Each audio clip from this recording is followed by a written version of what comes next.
is going on, everyone? Mega here from Mega Examine's X Openings, and welcome to a new Fate lore video. And in today's video, we're going to be discussing the lore behind Archer and Lancer in Fate/0. Now, originally I was going to do this on every servant, excluding Saber, since we already discussed Saber in my first seven. Actually, it was first six, actually. The first six Saber faces. And in that video, we discussed Altruya Pendragon, which is a Saber from Fate/0 and Fate Stay Night. So we're not going to be discussing Saber this time, since we already discussed her. So in this video, it's just going to be on Archer and Lancer. So and if you haven't already, be sure to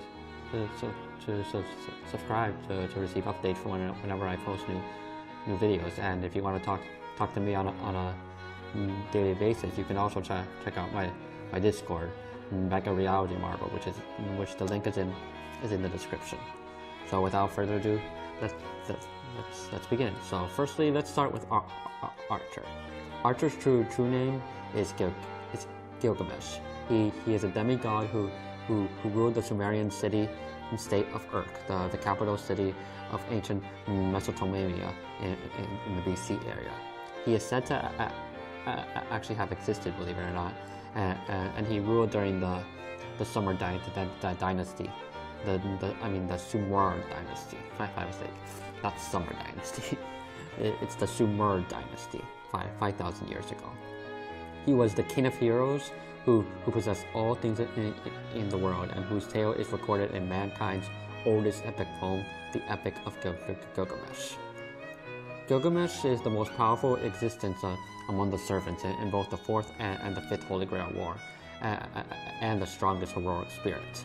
He is placed in the Archer's class because of his main noble phantasm, Gate of Babylon, which grants him access to all of the world's treasures that he collected during his life, which include prototypes of all other heroes' noble phantasms. He can launch them as arrows towards his opponents. Sometimes, however, he does choose to wield them as regular weapons. His most trusted noble phantasms include Enkidu, also known as the Chains of Heavens, which he used to restrain Hercules in Fate/Stay Night, and Ea, which is an anti-world noble phantasm. And that's pretty much all we're going to be discussing on Gilgamesh. So moving on, we're going to be discussing Lancer. Lancer's true name is Dirmuid Beni, or however that's pronounced. Let's just call him Dirmuid. Dirmuid is the first warrior. Was the first warrior of the Knights of Fianna. He is known as Dirmuid of the Love Spot due to a magical love spot granted to him by a young girl.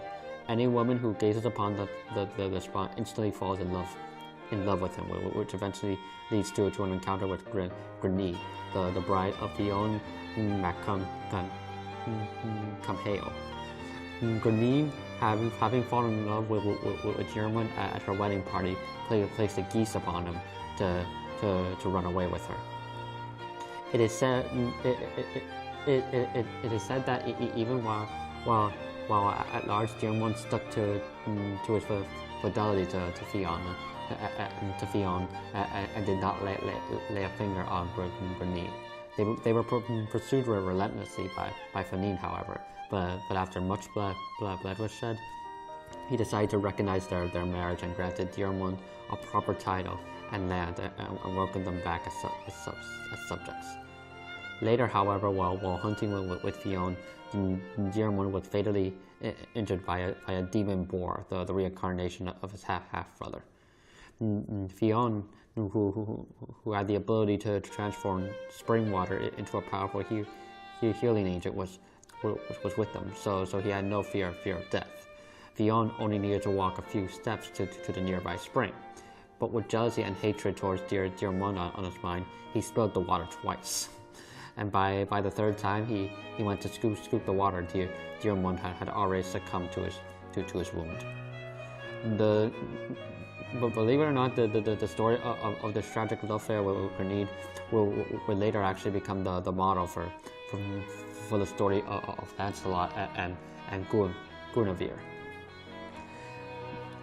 Dirmuid's noble phantasms are his twin spirits, Gai Budhi, a spirit that makes any wounds caused by it unhealable, and Gai Diarg, a spear that pierces through mana. He keeps them tightly wrapped in an amniotic cloths from the tips of their handles, sealing their abilities and acting as a countermeasure to avoid revealing their names by hiding the shafts of the weapons.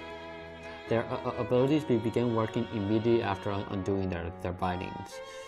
Dirmuid also qualifies as a saber, and it's rumored that Kynet's original expectation was to have him summoned as a saber. And that's pretty much it. That's all I'm going to be discussing on Gilgamesh and Dirmuid. As I said, originally I was going to do this on all the servers, but I decided to just do it on these first two to save time. And if you want to see more of Fate lore, Fate/Zero lore, you just let me know, and I'll be sure to make it. So yeah, this has been Mega from Mega X Anime Sex Openings, and I will see you again next time.